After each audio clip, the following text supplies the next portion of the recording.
एक दो क्वेश्चन कर रहे हैं, जितनी भी थ्योरी अभी हमने फिजिकल प्रॉपर्टी के बेस पे पढ़ी है, तो पहले एक दो क्वेश्चन लगा रहे हैं। एनसीईआरटी के अंदर एक क्वेश्चन दिया हुआ है, दैट इज 10.6, ठीक है, इंडेक्स का क्वेश्चन है।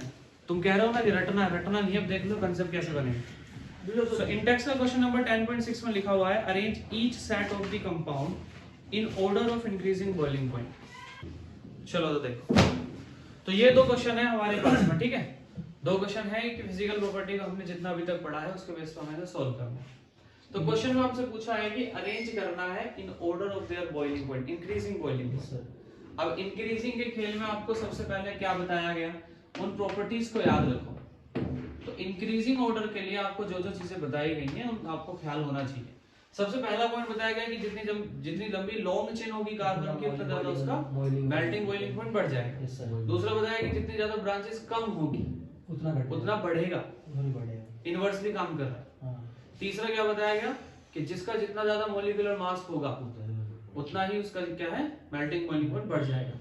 अब ये वाला कंसेप्ट के अकॉर्डिंग आप देखो कि ब्रोमो इथेन का जो फॉर्मूला है, ये सॉल्यूशन यहाँ पे कर रहे हैं, तो ब्रोमो इथेन का जो फॉर्मूला है ये है आपका CH3 CH2Br, ठीक है।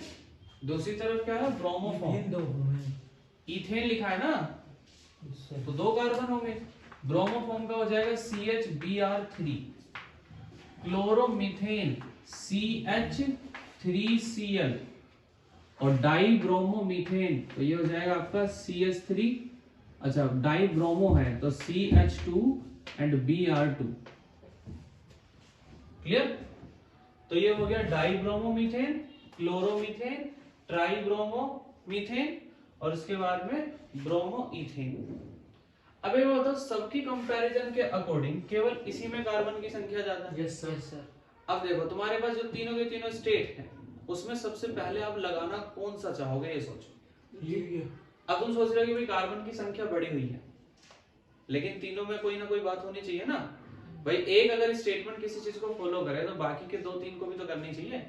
ऐसे थोड़ी ना कि एक कर रही है तो बाकी सबको करे ना करे, बस अपना पहला ध्यान दे दो।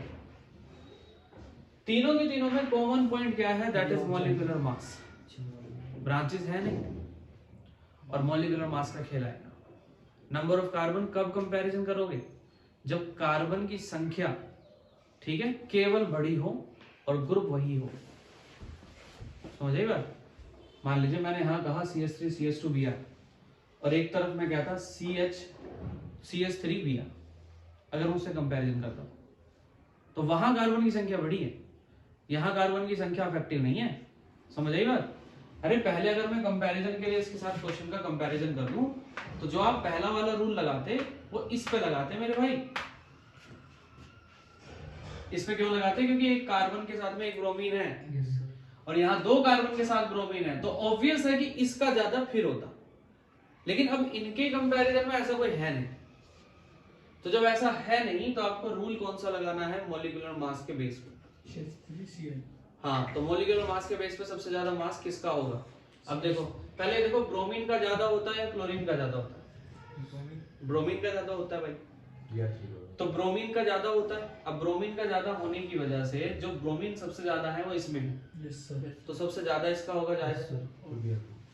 तो ये हमारा सबसे ज्यादा पहला नंबर, CH2 इसके बाद Br2 वाला हो जाएगा दूसरा नंबर, फिर से क्या है CH3 तीसरा वाला देखो। अब देखो इन दोनों में कंपैरिजन करके ये देख लो कि किसका मास ज्यादा। अब इसका मास अगर हम देखें, इसको हटा देते हैं, ठीक है। इसका मास देखो, दो कार्बन है तो दो कार्बन, एक कार्बन का 12 होता है, दो का हो गया मल्टीप्लाई बाय 2। हाइड्रोजन आपके पास कितना है, 5, तो ये हो गया हाइड्रोजन और एक उसका 5 हो गया, 5 मल्टीप्लाई 1 और प्लस ब्रोमीन का कितना है।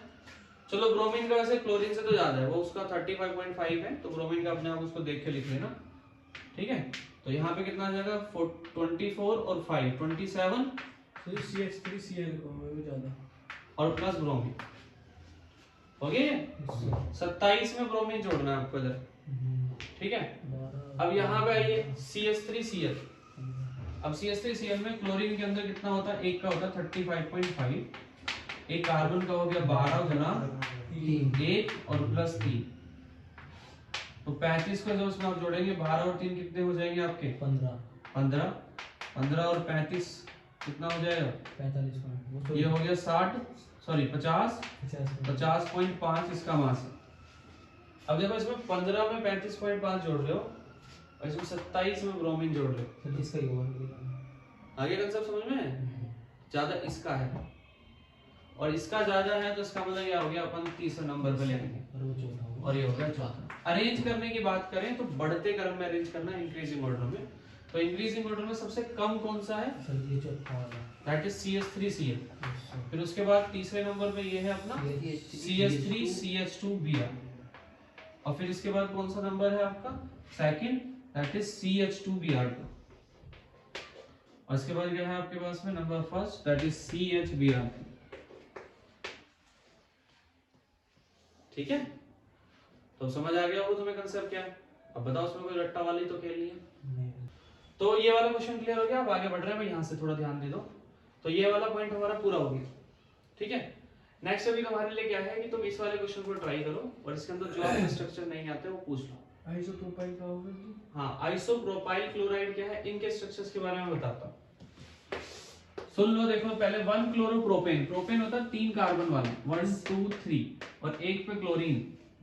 बाकी खाली जगहों को हाइड्रोजन से फिल कर दो। यहाँ 3 आएंगे हाइड्रोजन, यहाँ 2 आएंगे, यहाँ पे 2 आएंगे। दूसरा वाला कंपाउंड है आइसोप्रोपाइल क्लोराइड। आइसो जो टर्म होता है वो होता है 2 डिग्री के लिए, 3 कार्बन वाला ही है लेकिन क्लोरीन इस बार कहाँ है? दूसरे पे। तो इसके हाइड्रोजन को फिल करोगे, यहाँ 1 हाइड्रोजन आएगा, यहाँ 3। इसके बाद लिखा हुआ है 1 क्लोरोब्यूटेन, तो 1 2 3 और 4 और ये हो गया आपका क्लोरीन। अब इसको CH2 CH2 CH2 and CH3 ऐसे कर 4 कार्बन। सर CH मतलब एक CH3 मतलब सर शुरू में रखेंगे।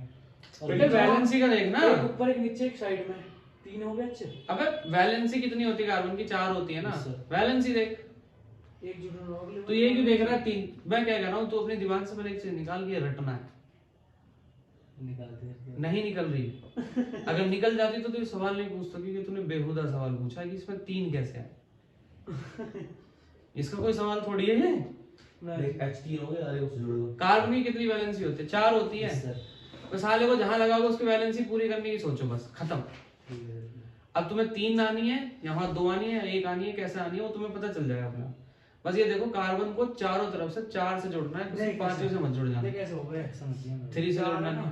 तो यहाँ C जुड़ रहा है, C तीसरे। कोई बात नहीं, अब देख लो आगे।